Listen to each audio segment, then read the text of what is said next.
김원호 작가의 장편소설 신의 낙엽 제2부 7번째입니다. 9월 9일 토요일.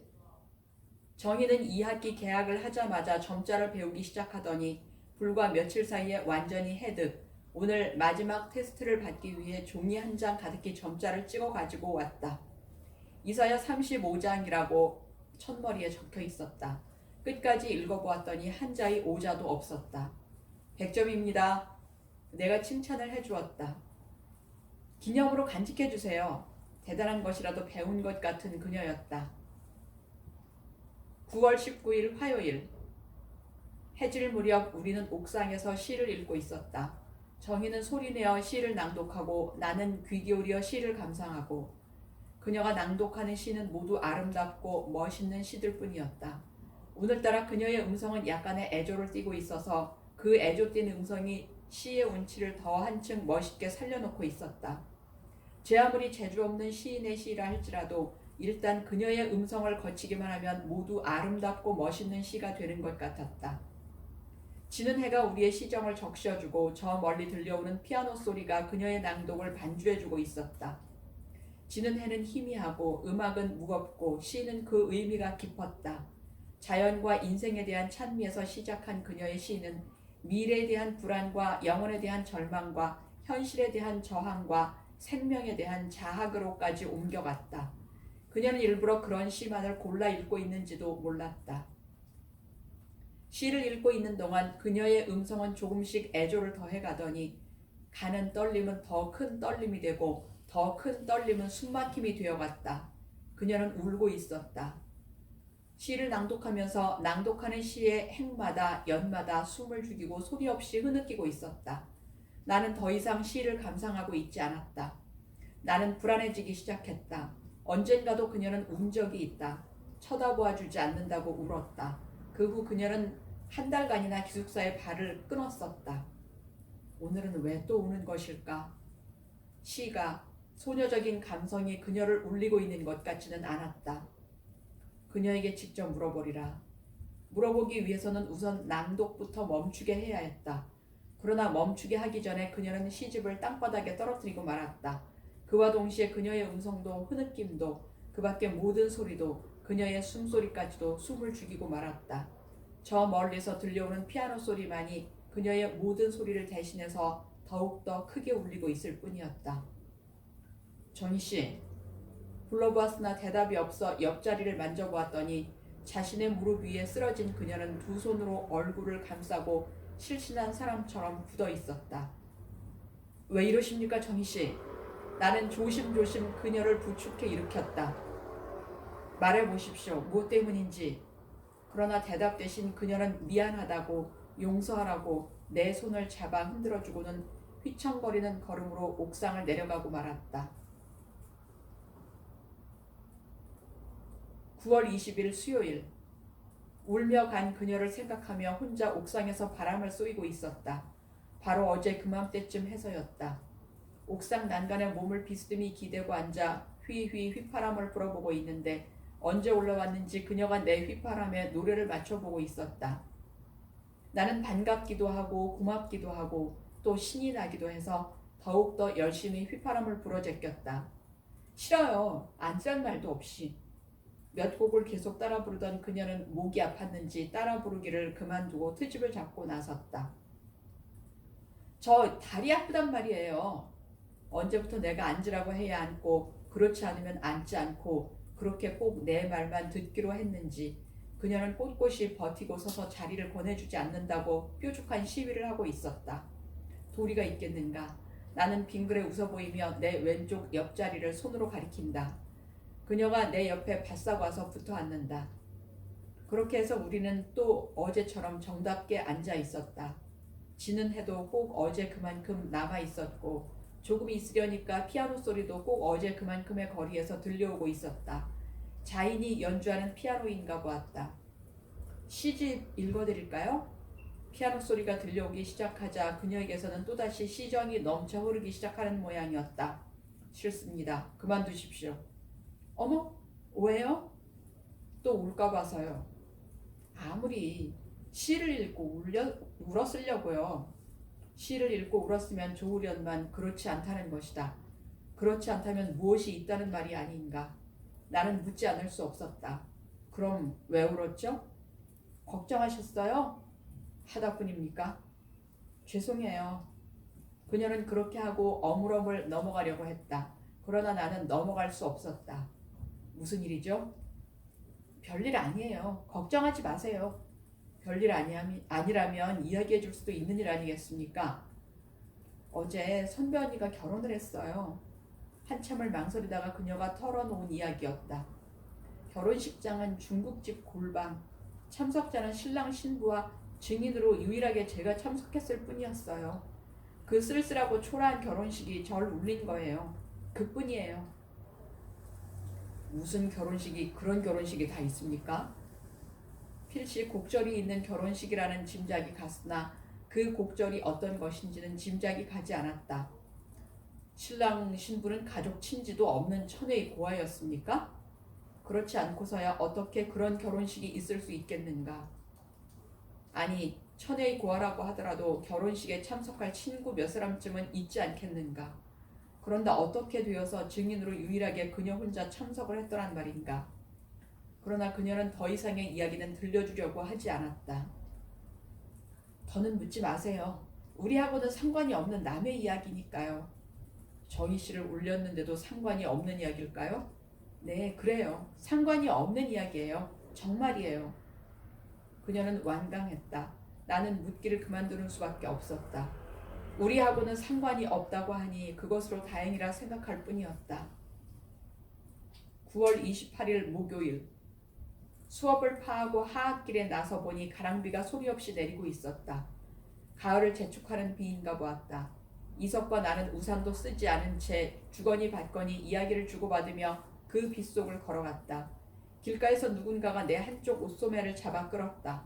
따라가 보았더니 저만큼 데리고 가서는 저예요 하고 귀에 대고 속삭였다. 정이었다. 그녀는 책가방을 손에 든 채 비를 맞고 서서 나를 기다려주고 있었던 것이다. 그래서인지 오늘따라 더욱 귀하게만 여겨지는 그녀였다. 그녀를 빗속에 세워두고 이석에게로 다가갔다.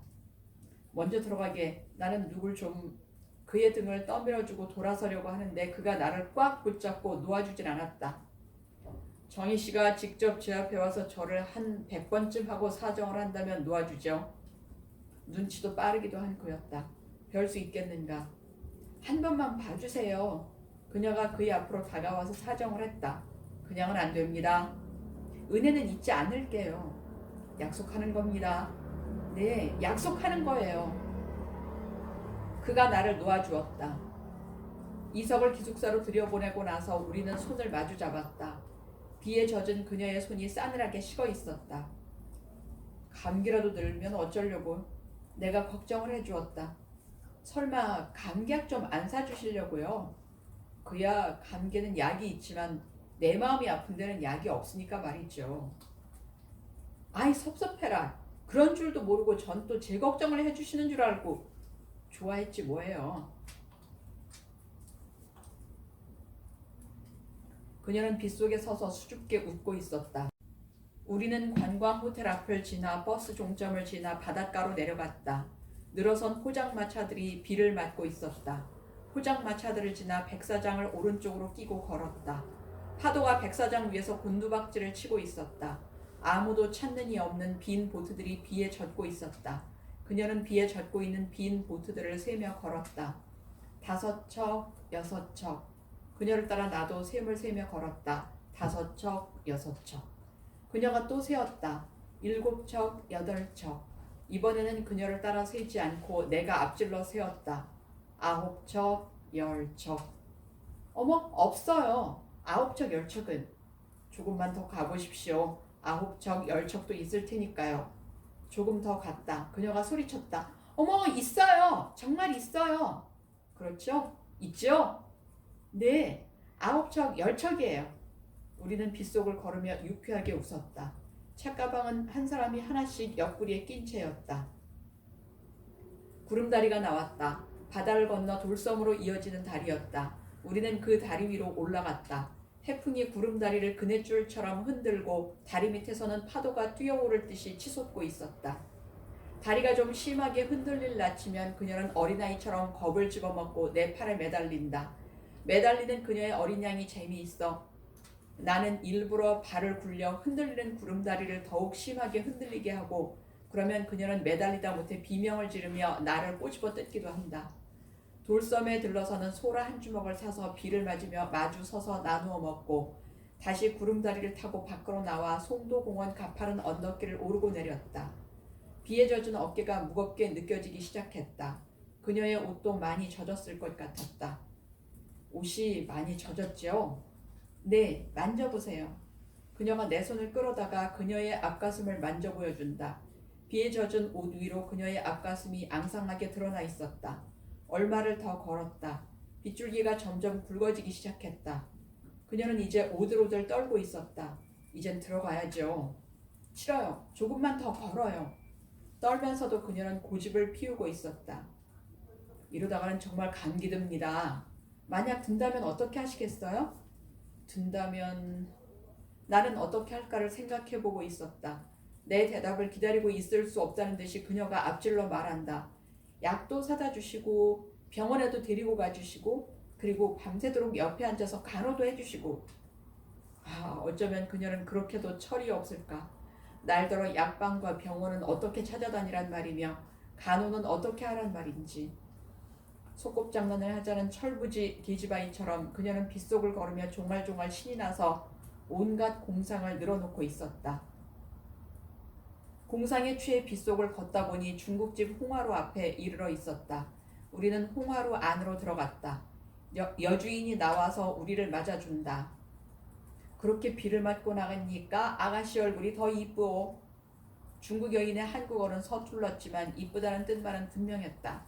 우리는 테이블을 사이에 놓고 마주 앉아 있었다. 밖에서는 빗소리가 점점 더 커지고 있었고 주룩 빗소리를 들으며 나는 이석 생각을 하고 있었다. 지금쯤 이석은 잔뜩 벼르고 있으리라. 벼르고 있다가 내가 들어가기만 하면 나를 붙잡아 자리에 앉히고 지금까지 어디서 무엇을 하고 지냈는지 어떤 이야기를 주고받았는지 꼬치꼬치 캐묻고 따지고 하리라. 그 문초는 가히 극성스러우리라. 그의 그 극성스러운 문초에 시달릴 일을 생각하니 걱정 아닌 걱정이 되었다. 미리 입막음을 해두는 것이 좋을 것 같았다. 은혜는 잊지 않겠다고 약속도 한 바 있지 않은가. 어떡하지요? 이석군이 잔뜩 벼르고 있을 텐데. 들어가서 모시고 나올까요?